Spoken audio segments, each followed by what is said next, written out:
Ya, kembali lagi di Pildun Update. Kali ini memasuki grup terakhir dari match day kedua. Dua grup terakhir, gue mau bahas ya singkat-singkat aja dari yang gue nggak tonton. Yang nanti gue akan bahas full itu Brazil dan juga Portugal. Oke, kita mulai dulu mungkin update Korea. Kalah 2-3 dari Ghana. Ini gue juga ya nonton sih sebenarnya, cuman gue nggak mau bahas terlalu gimana-gimana. Yang penting itu pokoknya di babak pertama Ghana itu full ya, mereka dapat peluang dan efektif. 2 gol diciptakan dan dua-duanya dari situasi corner. Satunya Mohamed Salisu itu memanfaatkan scrimmage, dan juga Kudus bukan corner sih, lebih ke crossing ya. Di babak kedua ada 2 pergantian pemain yang dilakukan oleh Korea, dan itu langsung membuahkan hasil.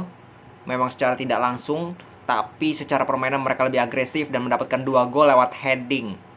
Ya, dua-duanya dilakukan oleh satu pemain, Gue Sung Cho. Ya, ya memang secara positioning bagus ya. Tapi sayangnya di menit 68 ya mereka harus kebobolan lagi dengan Mohamed Kudus ya. Mohamed Kudus mainnya luar biasa tadi malam. Gitu ya dari Ghana, Korea Selatan, dan keduanya masih harus berjuang di pekan terakhir. Ghana pun belum aman, mereka harus menang lawan Uruguay, dan Korea harus menang, nggak mau tahu gimana ceritanya, harus menang lawan Portugal, dan itu menjadi misi yang sangat sulit.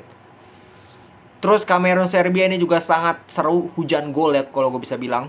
3-3, saling kejar mengejar juga. Kamerun cetak gol 1 dulu, habis itu Serbia balikin ya, di babak pertama menjadi 2-1. Habis itu di babak kedua bahkan 3-1 terlebih dahulu. Habis itu gol diciptakan oleh Kamerun dalam kurun waktu 3 menit, dan itu dua-duanya gol itu tipenya itu sejenis ya kalau gue bilang ya.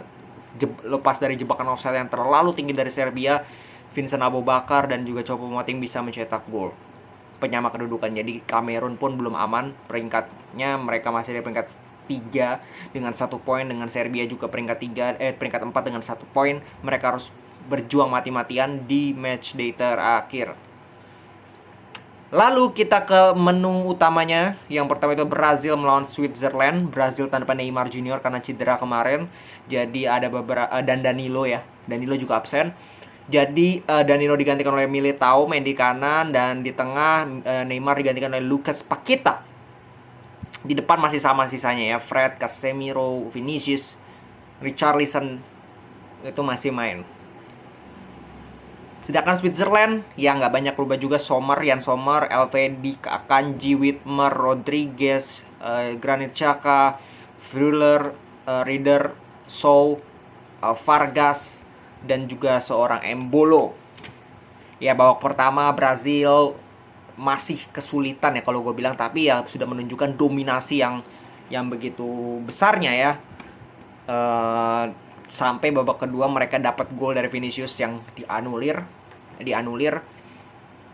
Ya, tipis sekali offside-nya, tipis banget offside-nya, tapi that's offside ya, that's offside di World Cup ya, seperti itu, dengan teknologi semi offside ya kalau nggak salah namanya, otomatis ya. Jadi sampai dibuat 3D, maka dari itu itu offside.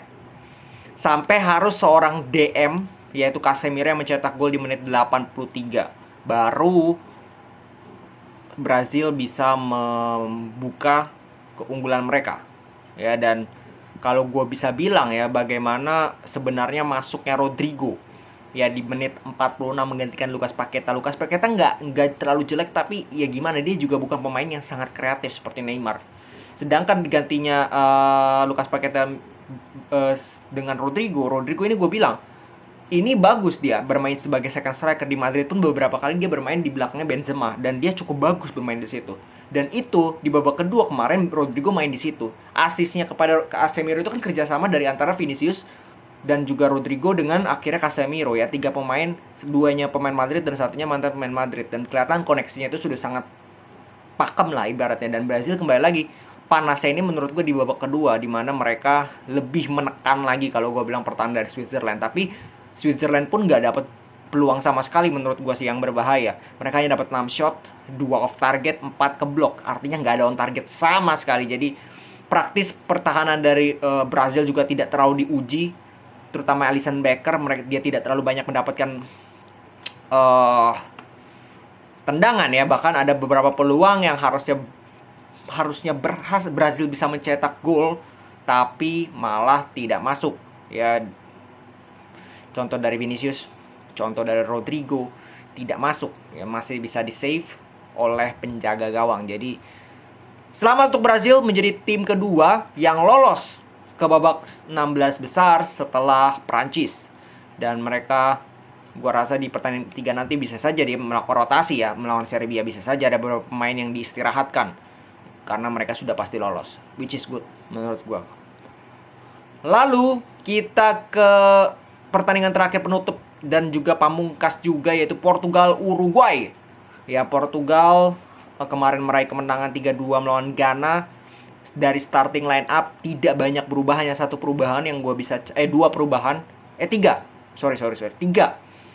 Ya, satu di tengah, dua di belakang. Pepe main menggantikan Danilo Pereira, di kiri Rafael Guerreiro, dan juga di tengah ada William Carvalho yang menggantikan seorang Otavio di tengah.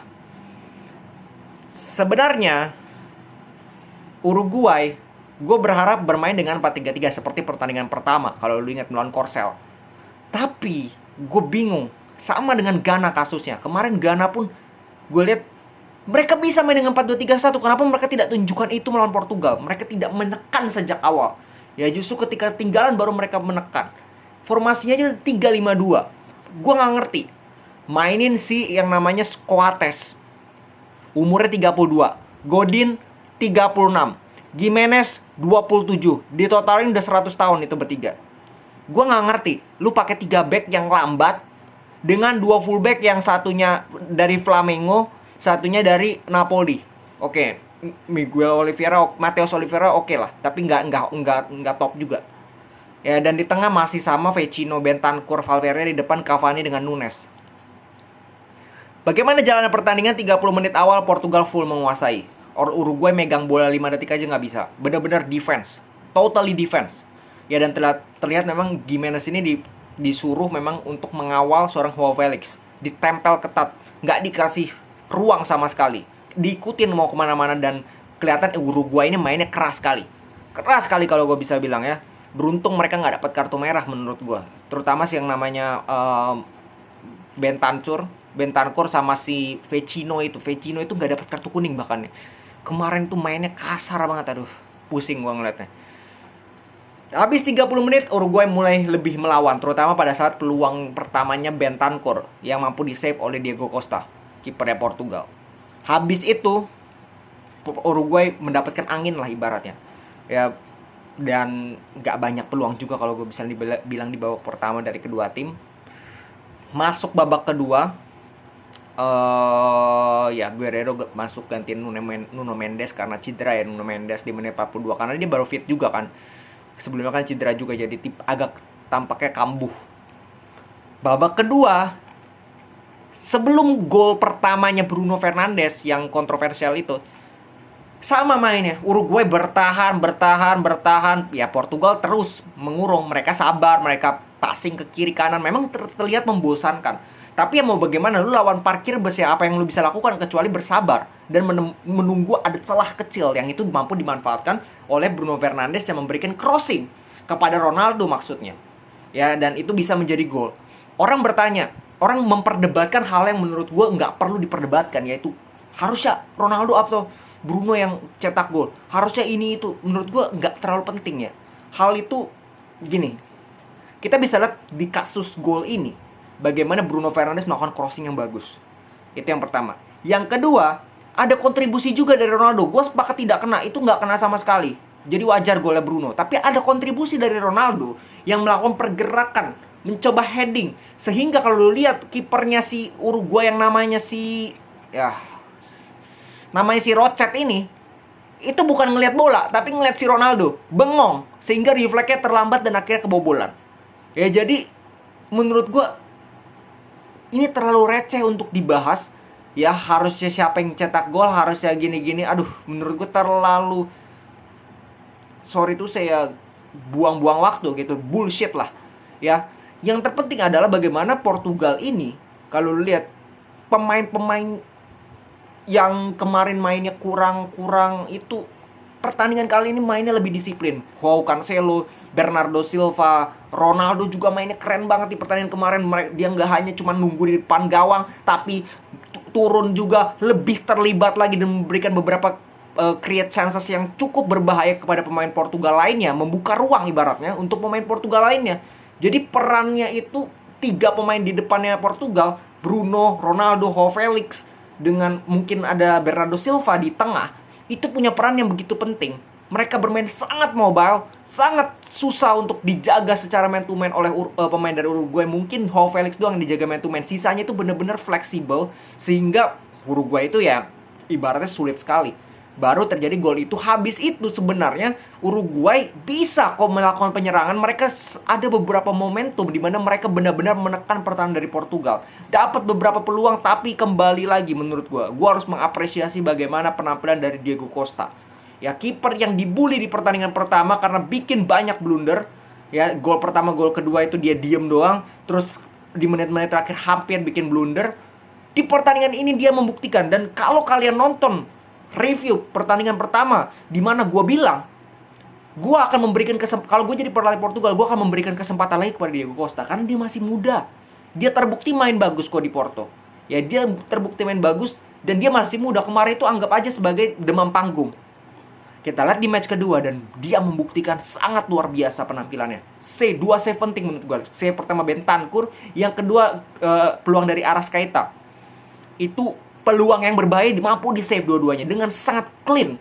Dan kesalahan yang dilakukan oleh Diego Costa di pertandingan kali ini hampir tidak ada. Ya, jadi luar biasa kalau gue bilang. Dan siapa kalau kita lihat yang bermain jelek di Portugal, gue tidak melihat ada yang bermain jelek. Bahkan Joao Felix yang sering kali di man to man itu, dia beberapa kali juga bisa menarik. Ya mungkin gak sebagus pemain lainnya itu Felix dengan si Ruben Neves. Tapi sisanya Ronaldo, Bernardo Silva, Bruno Fernandes, Carvalho, Nuno Mendes, bahkan 42 menit mereka dia main itu luar biasa. Ruben Dias, Pepe umur 40 tahun tapi Nunes itu dikantongin sama Pepe. Bahkan Joao Cancelo mainnya luar biasa. Bahkan penggantinya pun Rafael Leao agak kurang menurut gue. Kan mainnya itu agak lemes ya kalau gue bilang Rafael Leao. Guerreiro cetak assist. Gonzalo Ramos palhinya dengan Nunes masuk di menit 82 itu juga cukup memberikan karena Uruguay lebih istilahnya bombardir, lebih terbuka mainnya, sehingga space di belakang itu lebih banyak yang mampu dimanfaatkan oleh beberapa pemain Portugal dalam beberapa counter sampai hasil penalti. Penalti menurut gue ya rada tega ya menurut gue wasit ya, walaupun dia sudah cek VAR ya.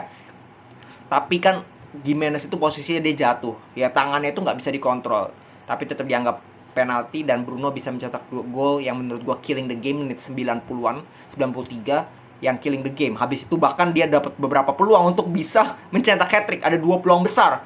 Ya, satu bisa di-save, satu kena tiang. Jadi secara overall kalau gue bilang Portugal sangat layak menang karena mereka bermain pertama jauh lebih bagus daripada Uruguay dan jauh lebih bagus daripada match pertama. Jadi ya Uruguay it's Uruguay. Mereka butuh kebobolan dulu baru mainnya Spartan, dan menurut gue itu nggak layak. Tim seperti ini tidak layak lolos. Ya lu harus bisa punya inisiatif dari awal. Nggak boleh lu dari awal main bertahan pas kebobolan baru kaget, baru panik dan mainnya gerusak-gerusuk juga. Jadi ya Portugal menjadi tim ketiga yang menyusul Brazil dengan Prancis untuk lolos langsung ke babak 16 besar. Selamat untuk Portugal. Dan kita akan kembali lagi nanti besok melihat Belanda dan juga Inggris tentu saja. Segitu dulu, salam sepak bola.